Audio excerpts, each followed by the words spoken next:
మంగళం నిత్య శుభమంగళం. Welcome to Srilatha healthy kitchen.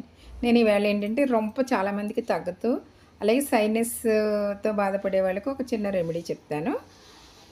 వాళ్ళకి ఏంటంటే అవిసె గింజలు ఉంటాయి కదా, అవిసె గింజలు ఒక గ్లాస్ తీసుకుని అందులో సగం ఆవాలు తీసుకుని, ఇక ఆవాలు చిన్న ఆవాలు తీసుకోవాలి. ఆవాలు ఇవి రెండు కలిపి మిక్సీ చేసేసుకొని ఒక దాంట్లో ఒక చిన్న బాటిల్లో పెట్టుకుని, మనకి రొంప వచ్చినప్పుడల్లా కొంచెం లేదా సైనస్ ఎక్కువ అవుతున్నప్పుడు ఈ పొడిని కాస్త వాటర్లో కలుపుకోవాలి.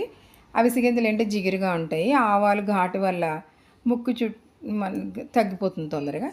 ఇది పౌడర్ని ఏం చేయాలంటే మనకి ముక్కు చుట్టూ అప్లై చేసుకోవాలన్నమాట. ముక్కు చుట్టుపక్కల ముక్కు మీద అలా అప్లై చేసుకుంటే అది కొంచెం కాసేపటికి అలా బీసిపోతుంది. ఘాటు కూడా కొంచెం మంట వస్తుంది, అయినా కూడా సైనస్ తొందరగా తగ్గిపోతుంది.